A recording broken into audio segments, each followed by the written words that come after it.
जय श्री कृष्णा दोस्तों, राधे राधे। आप सभी को सावन पूर्णिमा की बहुत बहुत शुभकामनाएं। आज सावन सोमवार का आखिरी सोमवार है। आज हम सभी भक्तजन आखिरी सोमवार की व्रत कथा सुनेंगे। यह कथा विशेष है, इसलिए आप सभी इस कथा को पूरा ज़रूर सुनिएगा। तो आइए प्रभु की कृपा से हम सावन सोमवार व्रत की कथा को शुरू करते हैं। मेरा आप सभी भक्तजनों से प्रार्थना है कि आप सभी जन इस कथा को पूरा ज़रूर सुनिएगा, क्योंकि कथा को बीच में छोड़ना उसका निरादर माना जाता है। क्योंकि भगवान की कथाएं बड़ी ही पवित्र और सभी मनोकामनाओं को पूर्ण करने वाली होती है, इसलिए हर व्रत में कथा सुनने का नियम होता है। जब तक कथा नहीं सुनी जाए तब तक कोई भी व्रत पूरा नहीं माना जाता। तो आइए हम सभी भक्ति और श्रद्धा पूर्वक भगवान शिव की कथा को शुरू करते हैं। बोलिए भगवान शिव शंकर की जय हो।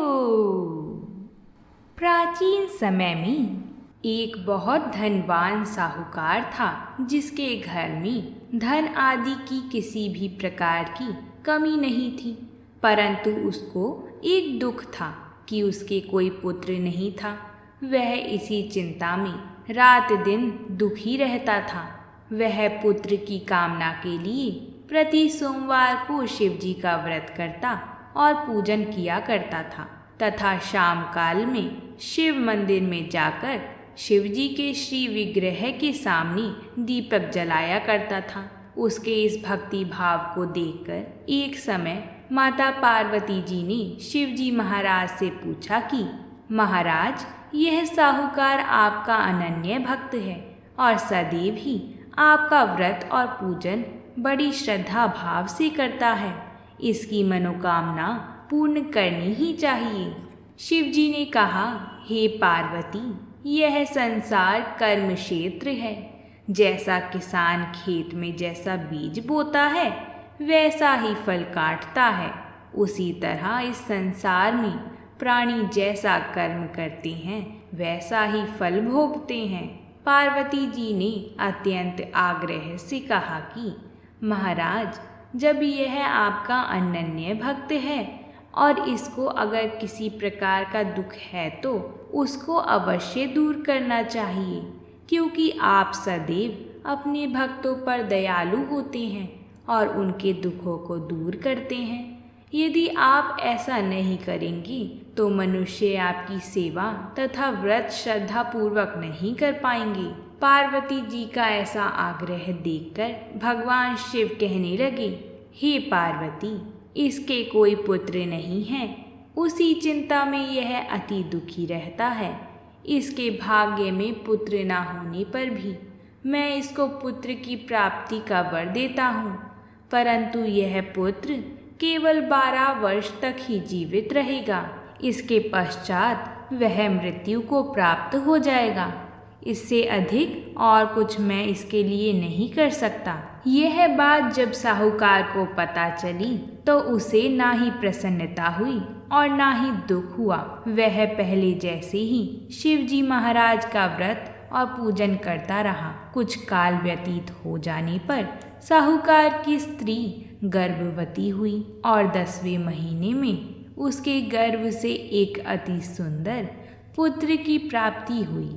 साहूकार के घर में बहुत खुशियां मनाई गईं, परंतु साहूकार ने उसकी केवल 12 वर्ष की आयु जानकर कोई अधिक प्रसन्नता प्रकट नहीं की और ना ही किसी को भेद ही बताया। जब वह बालक 11 वर्ष का हुआ तो उस बालक की माता ने उसके पिता से विवाह आदि के लिए कहा, तो वह साहूकार कहने लगा कि अभी मैं इसका विवाह नहीं करूँगा। अपने पुत्र को भगवान की नगरी काशी में पढ़ने के लिए भेजूंगा। फिर साहूकार ने अपने साले अर्थात बालक के मामा को बुलाकर उसको बहुत सा धन देकर कहा, तुम इस बालक को काशी में पढ़ने के लिए ले जाओ और रास्ते में जिस भी स्थान पर रुको वहाँ यज्ञ कराते और ब्राह्मणों को भोजन कराते हुए जाना। वह दोनों मामा भांजी यज्ञ कराते और ब्राह्मण को भोजन कराते जा रहे थे। रास्ते में उनको एक शहर पड़ा। उस शहर में राजा की कन्या का विवाह था। दूसरे राजा का लड़का जो विवाह करने के लिए बारात लेकर आया था, वह एक आंख से काना था। उसके पिता को इस बात की बड़ी चिंता थी कि कहीं वर को देख कन्या के माता पिता विवाह में किसी प्रकार की अड़चन पैदा ना कर दें। इस कारण जब उसने अति सुंदर सेठ के लड़के को देखा तो उसने मन ही मन में विचार किया कि क्यों ना दरवाजे के समय इस लड़के से वर का काम चलाया जाए।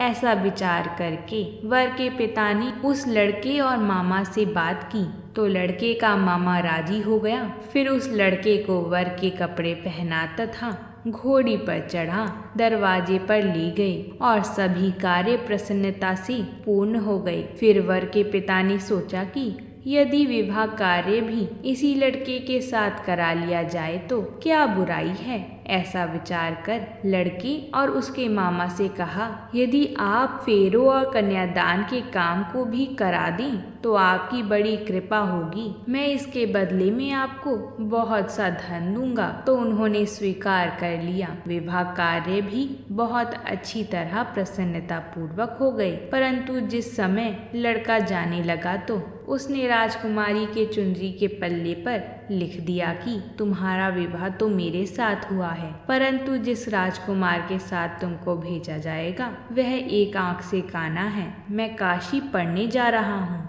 लड़के के जाने के पश्चात राजकुमारी ने जब अपनी चुनरी पर ऐसा लिखा हुआ पाया तो उसने राजकुमार के साथ जाने से मना कर दिया और कहा कि यह मेरा पति नहीं है, मेरा विवाह इसके साथ नहीं हुआ है, वह तो काशी जी पढ़ने गए हैं। राजकुमारी के माता पिता ने अपनी कन्या को विदा नहीं किया और बारात वापस चली गई। उधर सेठ का लड़का और उसका मामा काशी जी पहुंच गए। वहां जाकर उन्होंने यज्ञ कराया और लड़के ने विद्या प्राप्त करना प्रारंभ कर दिया। जब लड़के की आयु 12 वर्ष हुई तो उस दिन उन्होंने यज्ञ रखा था। लड़के ने अपने मामा से कहा, मामा जी आज मेरी तबीयत कुछ ठीक नहीं है। मामा ने कहा, अंदर जाकर सो जाओ। लड़का अंदर जाकर सो गया और थोड़ी देर में उसके प्राण निकल गए। जब उसके मामा ने आकर देखा तो कि वह मर गया है तो उसको बड़ा दुख हुआ और उसने सोचा कि अगर मैं अभी रोना पीटना मचा दूंगा तो यज्ञ का कार्य अधूरा रह जाएगा। अंततः उसने जल्दी से यज्ञ का कार्य समाप्त कर ब्राह्मणों के जाने के बाद रोना पीटना आरंभ कर दिया। संयोगवश उसी समय शिव जी और माता पार्वती जी उधर से जा रहे थे। जब उन्होंने जोर जोर से रोने की आवाज़ सुनी, हे स्वामी, कोई दुखिया रो रहा है, इसके कष्ट को दूर कीजिए। जब शिव जी और माता पार्वती ने पास जाकर देखा तो वह वही लड़का मुर्दा पड़ा हुआ था। पार्वती जी कहने लगी, हे स्वामी, यह तो उसी सेठ का लड़का है जो आपके वरदान से हुआ था। शिव जी कहने लगी, हे पार्वती, इसकी आयु इतनी ही थी सो यह भोग चुका है। तब पार्वती जी ने कहा, महाराज, इस बालक को और आयु दो नहीं तो इसके माता पिता तड़प तड़प कर मर जाएंगे। पार्वती जी के बार बार आग्रह करने पर शिव जी ने उसको जीवन वरदान दिया और शिव जी महाराज की कृपा से लड़का जीवित हो गया। भगवान शिव और माता पार्वती कैलाश चली गई। वह लड़का और मामा उसी प्रकार यज्ञ कराते तथा ब्राह्मणों को भोजन कराते अपने घर की ओर चल पड़े। रास्ते में उसी शहर में आए जहाँ उसका विवाह हुआ था। वहाँ पर आकर उन्होंने यज्ञ आरंभ करा दिया तो उस लड़के के ससुर ने उसको पहचान लिया और अपने महल में ले जाकर उसकी बड़ी खातिरदारी करी। साथ ही बहुत दास और दासियों सहित आदर पूर्वक लड़की और जमाई को विदा किया। जब वह अपने शहर के निकट आई तो मामा ने कहा, मैं पहले घर जाकर खबर कर देता हूँ। जब उस लड़के का मामा घर पहुँचा तो लड़के के माता पिता घर की छत पर बैठे थे और यह प्रण कर रहे थे कि यदि हमारा पुत्र सकुशल लौट आया तो हम राजी खुशी नीचे आ जाएंगी, नहीं तो छत से गिरकर ही अपने प्राण दे देंगी। इतने में उस लड़के के मामा ने आकर यह समाचार दिया कि आपका पुत्र आ गया है, तो उनको विश्वास नहीं हुआ। उसके मामा ने शपथ पूर्वक कहा कि आपका पुत्र अपनी स्त्री के साथ बहुत सा धन लेकर आया है। तो सेठ ने आनंद के साथ उसका स्वागत किया और बड़ी प्रसन्नता के साथ रहने लगे। इसी प्रकार से जो भी सोमवार की कथा को सुनता है या सोमवार व्रत को धारण करता है अथवा इस कथा को पढ़ता या सुनता है, उसकी समस्त मनोकामनाएं पूर्ण हो जाती हैं। बोलिए भगवान शंकर की जय। बोलिए माता पार्वती की जय। अब हम सुनते हैं सावन सोमवार की दूसरी व्रत कथा को। प्राचीन समय में एक नगर में भगवान शिव का एक भव्य मंदिर था, जहाँ वर्ष भर दूर दूर से भक्तजन शिव जी के दर्शन के लिए आया करते थे। श्रावण का महीना था। दूर दूर से कावड़िए कावड़ लेकर भगवान शिव को जल अभिषेक करने आए हुए थे। मंदिर का परिसर भक्तों की भीड़ से भरा हुआ था। तभी अचानक आकाश में बिजलियां हुईं और सोने का एक थाल उतरा। उसी के साथ वहीं एक भविष्यवाणी भी हुई कि जो कोई भगवान शंकर का सच्चा भक्त और प्रेमी होगा, उसी को यह थाल मिलेगी। मंदिर के परिसर में उपस्थित सभी लोगों ने यह भविष्यवाणी सुनी। धीरे धीरे सभी इकट्ठे हो गए। जो लोग मंदिर की व्यवस्था देखते थे, उन्हें तो पूरा विश्वास था कि यह थाल हमें मिलेगा, इसलिए वह सबसे आगे जाकर खड़े हो गए।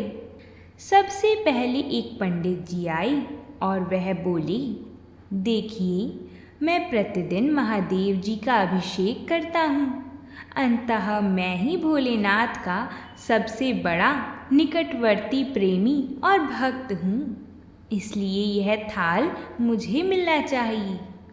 इतना कहकर पंडित जी ने थाल उठाया। जैसे ही पंडित जी ने थाल उठाया, वैसे ही थाल पीतल का हो गया। यह देखकर पंडित जी बड़े लज्जित हुए। उन्होंने थाल को उसी जगह पर फिर से रख दिया और वहाँ से निकल गई।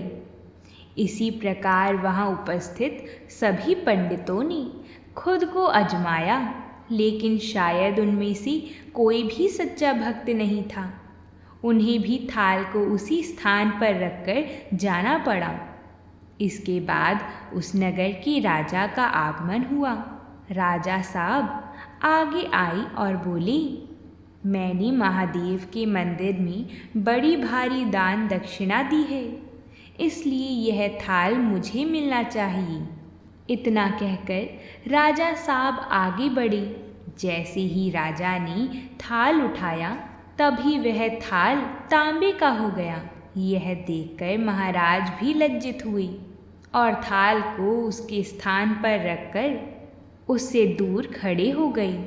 इसके बाद इसी तरह एक से बढ़कर एक दानी महात्मा और भक्त पधारे और थाल उठाया, लेकिन किसी के हाथ में कुछ और किसी के हाथ में कुछ हो गया, लेकिन सोने का नहीं रहा।